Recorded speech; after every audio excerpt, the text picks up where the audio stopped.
Hi friends, లేస్తో slew design చేసుకోవడం కోసము ఇలా స్లీవ్ని ఫస్ట్ కింద సైడు లోపలికి మలిచి స్టిచ్చింగ్ చేసేసుకోవాలి. ఇలా స్టిచ్చింగ్ చేసేసుకున్న తర్వాత మన లేస్ని తీసుకొని స్లీవ్కి పైన వైపుని కింద మనకి ఎక్కడ బార్డర్ రావాలనుకుంటున్నామో అక్కడ ఎడ్జ్లో స్టిచ్ అనేది వేయాలి. ఇది ఇలా కొంచెం పైకి చేసుకోవచ్చు. ఇప్పుడు నేను సింగిల్ పీస్ చేస్తున్నాను కదా, మీరు 2 పీసెస్ కూడా చేసుకోవచ్చు.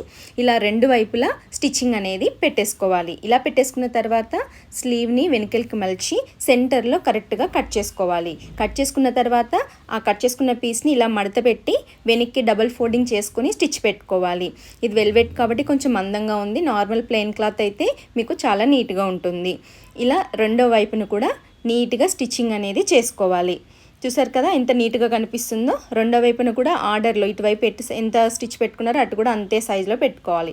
ఇప్పుడు మన స్లీవ్ ఫిట్టింగ్ చేసేసుకుంటే అందమైన స్లీవ్ డిజైన్ అయితే రెడీ అయిపోతుంది.